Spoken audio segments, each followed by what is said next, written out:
taking only 2 minutes.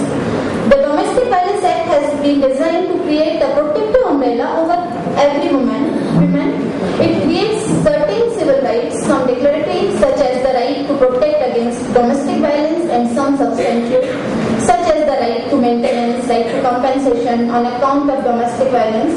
right to reside in shared household, right to custody of children, right to medical expenses, etc. But the law essentially falls under criminal jurisprudence not merely because it is enforced by magistracy,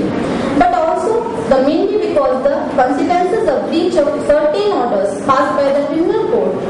for offering to the aggrieved woman to due protection of law have been made a new penal offence. Except for the areas where the concept of domestic violence breaks new grounds, all the acts which have been treated as foul under the new legislation have been part of the criminal law of the country,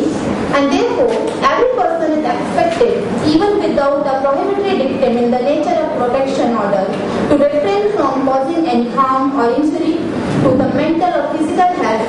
the woman relative.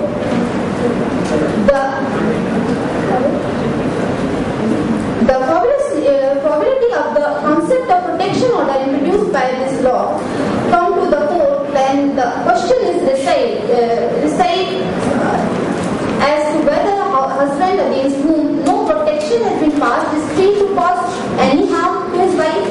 Since the answer obviously would be negative, it is beyond comprehension as to how the issuance of a protection order would add her protection against repetition of violence in future. In order to understand as to how the aforesaid penal provisions would work, it is necessary to comprehend